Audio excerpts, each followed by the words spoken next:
분위기를 좀 바꿔보겠습니다. 인터넷상에서 갑론을박이 일어나는 우리 생활에서 일어날 수 있는 사연을 들어보는 시간입니다. 오늘은 어떤 사연일까요? 이인철 변호사님. 예, 이제 그 예비 신부의 얘기인데요. 이제 결혼을 하게 됐습니다. 근데 이제 이 신부의 직업은 초등학교 교사. 아하. 교사 되기 얼마나 어렵습니까? 좋은데요. 좋죠. 네. 좋은 직업이고 이 남편 될 사람은 의사예요. 의사인데 이제 둘이 이제 중매를 한 게 아니라 좋아해서 연애를 만났습니다. 네. 연애를 만나서 이제 연애할 때 정말 사랑해서 잘 결혼하기로 약속했는데 네.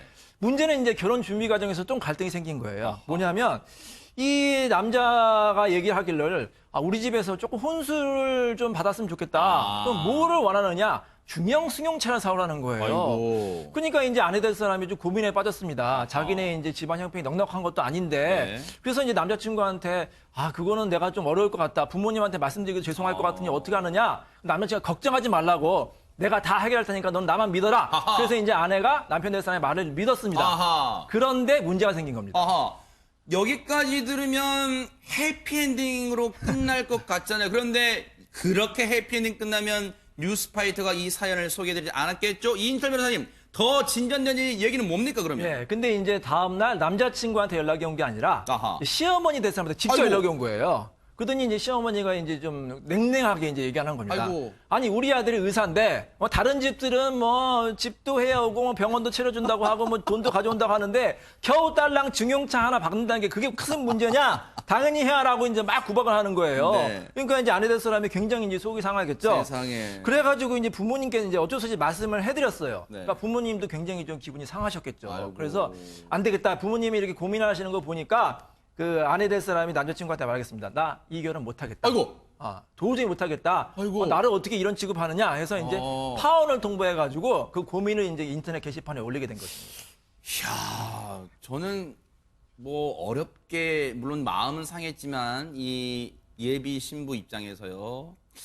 마음은 상했지만, 그래도 사랑하는 이 예비 신랑, 그러니까 남편, 예비 남편을 생각해서라도 엄마, 아빠 조금 부담되지만 해주세요. 나 그 사람 놓치고 싶지 않아요. 라고 했을 것 같은데, 이호선 교수님, 오히려 이 딸이 엄마, 아빠 고생하시고 더 그러니까, 야, 이름 갈라서 이랬답니다. 그렇죠. 기본적으로는 자존감이 높은 예비 신부였던 것 같아요. 우리가 흔히 이제 의사나 이렇게 전문직에 있는 사람들 이야기할 때 특히 의사들에겐 옛날에 3키 혼수라 그랬어요.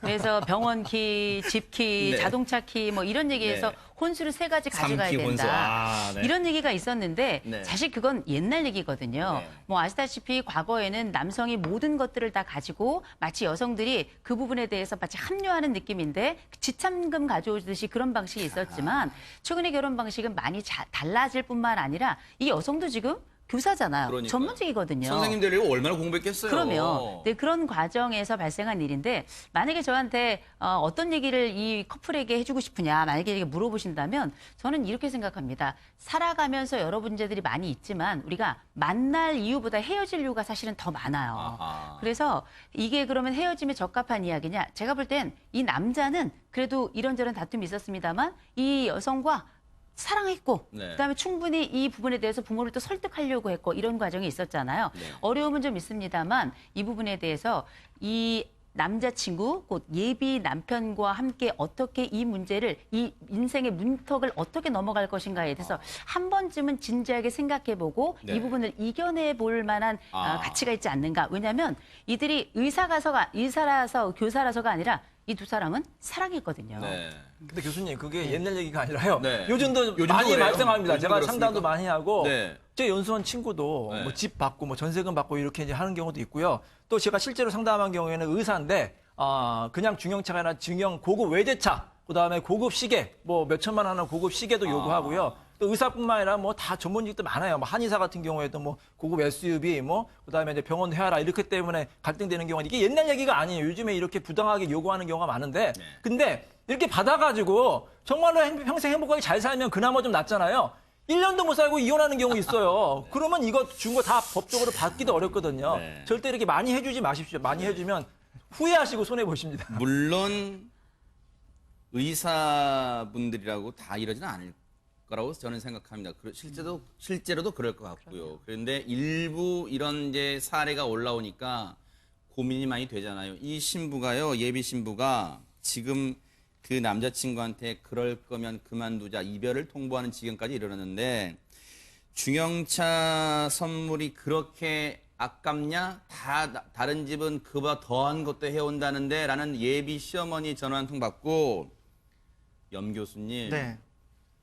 정말 이 따님이 뭐랄까 효심은 깊은 것 같아요. 왜냐하면 사흘간을 고민했대요. 사흘간 밤낮으로 고민하다가 고민 끝에 우리 엄마 아빠가 날 어떻게 키웠는데 네. 그런 생각까지 이르는 것 같아요. 네, 뭐 사실 뭐 양자의 입장이 다 맞을 수도 있어요. 시어머니 입장에서는 자식을 뭐 의사로 키웠던 상황이고 남들의 중매 시장에다 뭐 내놓으면 시장이라고 표현할게요. 중매 업계에 내놓으면 뭐 사실은 뭐 병원 개원까지 해주겠다. 뭐 집이랑 아까 차랑 다 갖고 오겠다. 이런 사람들도 있을 것이고요. 또 이 교사분 입장에서는 중매로 만난 게 아니라 네. 연애로 만난 상황인데도 불구하고 네. 뭐 중형차까지 요구하는 그런 상황들, 아까 본인도 교사인 그런 상황, 네. 자기도 전문직인데 네. 이런 무리한 요구를 하는 것, 그러니까 결국은 자신이 사는 것은 그 남편 될 사람이잖아요. 예비 남편하고 자신이 사는 상황이고 네네네. 아직 결혼한 상황도 아니면 네. 그 뭐 노래 가사도 있잖아요. 뭐 님이라는 글자에 저만한 지금 남이 된다는 그런 식으로 사실 아직 네. 아직 님도 아닌 그런 상태인 거예요. 그러니까요. 정식적으로 혼인도 한 상태가 아닌데 네. 벌써부터 이런 무리한 요구를 받고서 자신이 그 무리한 요구를 수용했을 때 네. 과연 내가 행복할 것인가? 네. 행복하지 않다라고 판단한 거죠. 아하. 네, 그래서 그분의 입장도 분명히 맞다는 네. 건데 그래서 이런 것들에 대해서 사실은 뭐 그런 것도 있잖아요. 뭐 이 의사랑 결혼해서 내가 사회적 지위와 뭐 이런 사회적 지위가 올라간다. 이런 네. 것 때문에 그런 걸 희생해서 결혼하셔야 되는 분들은 그렇게 하시는 게 맞고요. 근데 그렇지 않다. 네. 정상적인 결혼 관계에 있어서는 이런 무리한 요구를 했을 때는 당연히 거부하는 것도 맞다고 네. 봅니다. 이 뭐 무리한 요구 여부는 사실 그 뭐 혼수를 해올 수 있는 경제적 여건이 되냐 안 되냐 또 뭐 판단 기준이 되겠죠. 근데 이 사연을 올리신 분의 글을 미루어 짐작해 볼 때는 사흘간 밤낮으로 고민했다 그랬잖아요. 그러면 형편이 넉넉지는 않았을 거라고 짐작이 돼요. 왜냐하면 어머님, 아버님께 너무 죄송한 마음이 들었다는 거 아니에요. 그런데 저는 이 글을 읽으면서요. 초반부에 나왔잖아요. 이호선 교수님, 남자친구가 그랬다요. 아, 이거 걱정 마. 내가 다 얘기 잘할 테니까 내가 해결할 수 있어. 걱정 마. 저는 이거 두려움, 뭔가 불길한 얘기 엄습해서 이게 남자가 나서서 잘 안 돼요. 저도 남자지만. 네. 그렇죠. 이게 인류의 평생 주제죠. 네. 인류가 아직 해결하지 못한 주제가 이제 고부 갈등이라고 할 수 있을 텐데 문제는 지금 그러니까 예비 신랑이라고 봐야 되겠죠. 이 결혼을 약속했던 이 남자친구가 어머니를 설득하겠다고 했고 네. 그 시도를 했던 것 같아요. 그러니까요. 그런데 아마 그 시도가 무산이 되면서 이 예비 신부였던 이번에 사연을 올리신 분이 얘기하셨던 건 뭐냐. 아마 마음에는 내가 지금 이 초반에 이런 일이 생기고 내 남편이 나에 대한 이런 방어 역할을 못 해준다면 평생 나는 일종의 무슨 멱살을 잡힌 것처럼 그렇게 그러니까요. 끌려가는 삶을 살아야 될 텐데 이런 장기적 갈등이 얘기될 때에는 이런 네. 얘기 불안을 가지고 나는 살아갈 수 없다. 아하. 아마 이렇게 판단한 것 그러니까요. 같은데 저는 또 한면 이런 생각도 들어요. 이게 집집마다 다 사정이 있어요. 이 집은 이 집 사정이 있고 저 집은 저 집 사정이 있고 근데 지금 우리가 며느리 입장에 섰고 이런 이야기를 들은 시어머니들 입장에서는 최근에 나왔던 영화 B급 며느리라는 영화가 있었잖아요. 아, 네네. 그러면서 당당하게 자기 주장하고 어머니하고 갈등이 있다 하더라도 내 삶의 주체로서 살아가겠다 판단하는 이 며느리들의 입장을 아주 사실적으로 묘사한 다큐 영화가 이 B급 며느리라는 영화였는데 이 며느리들의 이야기들을 이 시어머니들이 보고 그 영화를 본 평들을 올린 걸 제가 봤는데 너무 재밌었습니다.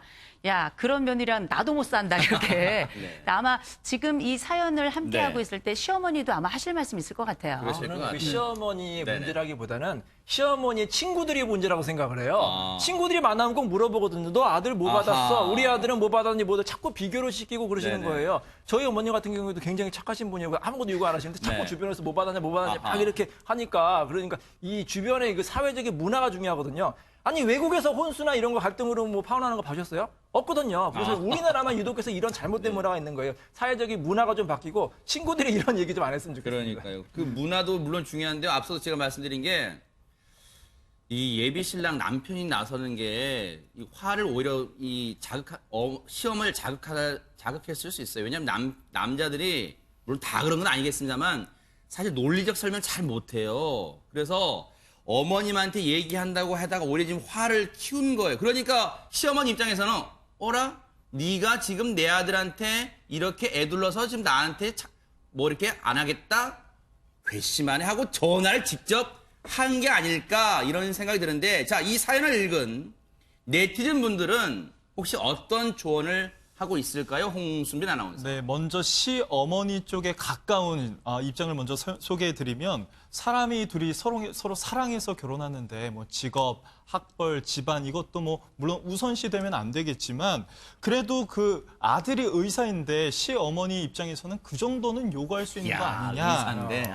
이런 네. 반응도 좀 보이고요. 네. 그다음에 뭐 지금 아까 말씀해 주셨던 것처럼 사위 얻으려고 병원까지 차려주는 집안도 있다는 사실 모르냐라는 네. 뭐 이런 의문도 제기하신 분도 있고요. 네. 일단 차를 좀 사주고 그러고 나면 남편이 평생에 걸쳐서 그만큼 또 아껴주고 챙겨줄 에이. 거다라는 반응도 보였습니다. 이게 이게 결혼이 계산적인 건 아니잖아요. 그런데 어쨌든 이런 댓글이 올라왔어요. 그럼 예비 신부 편을 좀 들어준 댓글은 없어요? 어떻습니까? 있는데요. 일단 이렇게 결혼하고 나면 결혼하고 나서도 그 다음이 문제다라고 얘기하는 분들이 있었습니다. 네. 그리고 나서 이제 하는 소리가 물론 남편의 어머니 심정도 이해가 되지만 가장 중요한 거는 지금 아내의 심정이다. 아내가 지금 행복한 게 중요하다. 네. 뭐 이렇게 얘기하는 분도 좀 보였고요. 네. 그다음에 이제 두 사람이 좋아서 결혼하는데 혼수가 그렇게 중요한가? 그런 시어머니하고 잘 지낼 자신이 있는지 묻고 싶다라는 댓글을 남긴 분도 있었습니다. 어쨌든 주목되는 게요. 이호선 교수님.